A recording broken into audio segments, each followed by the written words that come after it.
Lõvi Leo õpetab lapsi sõbralikult mängima.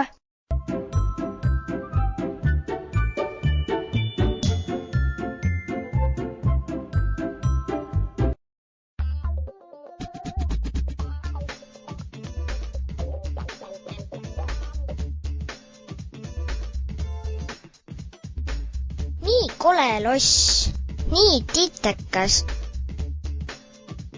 Ma oskan palju ilusamaid kooke teha. Need koogid on kindlasti paha maitsega. Mis ta meile nii ütles? Kas sa tunned teda?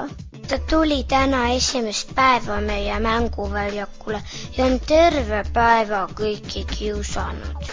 Huvitav, miks ta küll nii käitub? Nii nõme. Ise oled nõme.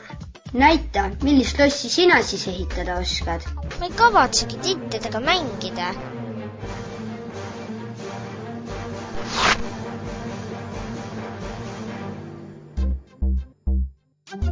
Lapsed, mis siin juhtus?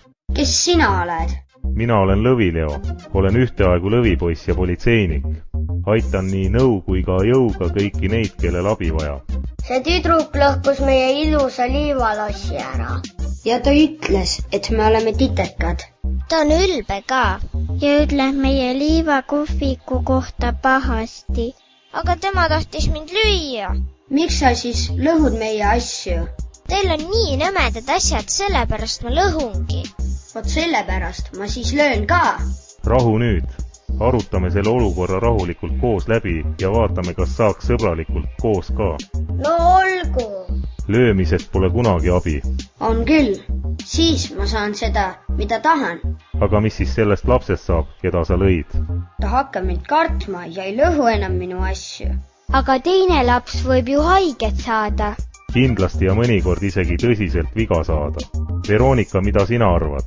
Kas löömisest on kasu, kui sulle midagi ei meeldi? Alati ei peagi lööma, võib lihtsalt tõugata ka. Aga tõukamine võib ju ka haiget teha. Minu ema ei luba teisi lapsi lüüa ja tõugata. Ema ütleb, et teistel ei tohi seda teha, mida ei taha, et mulle tehakse. Emal on õigus. Alati ei saagi niimoodi päriselt haiget. Mõnikord on lihtsalt kurb ja paha olla, kui teine tõukab või müksab. Aga kuidas siis saab nii, et ei peaks üksteist lööma? Kui teised sinu asju ei lõhu, siis ei peagi lööma. Kui keegi mulle haiget ei tee, siis mina ka teistele haiget ei tee. Aga kui üks laps kas või kogemata lõhkus sinu mänguasja ära ja sa tahad teda sellepärast lüüa või millegiga visata, kuidas sa siis teisiti saad? Siin ma ütlen talle, et miks sa nii tegid. Mu mänguasja on nüüd ju katki nüüd. Mina tahaksin, et see, kes mu mänguasja ära lõhkus, minult vabandust paluks. Kui minul kodus midagi kogemata katki läheb, siis ma ütlen alati emmele. Ja palun vabandust ka. Mis te arvate, kas mänguväljakul oleks ka hea, kui üksteise käest vabandust paluda? Kas siis ei ole vaja lüüa? Kui vabandust palub, siis ei pea lööma. Nii ma saan ju aru, et lõhkujal on kahju oma käitumise pärast. Aga siis pead sa ise ka vabandust paluma, et sa meie lossi ära lõhkusid. Õige küll. Kui sa nüüd teiste laste käest vabandust palud, et sa nende lossitorni katki tegid, siis me saame teada, kas vabandusest on abi. Palun vabandust. Aga mis oleks, kui peale vabandamist aitaks ka selle asja ära parandada, mis katki läks? Jaa!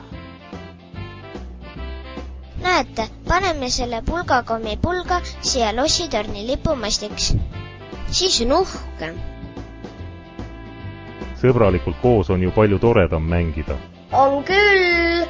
Ja meie mäng pole üldse mingi titekas, eks ju? Ja meie oma ka pole titekas. Ei ole jah titekas mäng. Palun vabandust, et ma nii ütlesin. Kas mina võin ka teie kohvikusse tulla? Võid küll, kui sa rohkem pahast ei ütle. Sa võid tulla appi kooke müüma.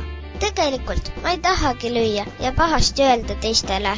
Ma lihtsalt kartsin neid uusi lapsi, et äkki nad hakkavad mind narrima. Mulle tegelikult meeldib palju rohkem teistega koos mängida. Tubli tüdruk, et sa aru said. Sõbralik on siis, kui kõigil on hea olla. Aitäh, Lõvi Leo.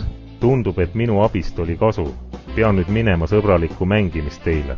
tšau! üle korduks muinasjutt sai läbi. Ma annan sulle ühe nipi. Kui sul teinekord on paha tuju ja sa tunned, et kohe tahaks kedagi lüüa või kellelegi pahasti öelda, siis jäta see tegemata. Kui midagi head öelda ei ole, siis ära lihtsalt ütlegi midagi. See paha tuju läheb üle ja pärast on jälle kõigi teistega koos tore olla. Eks ole?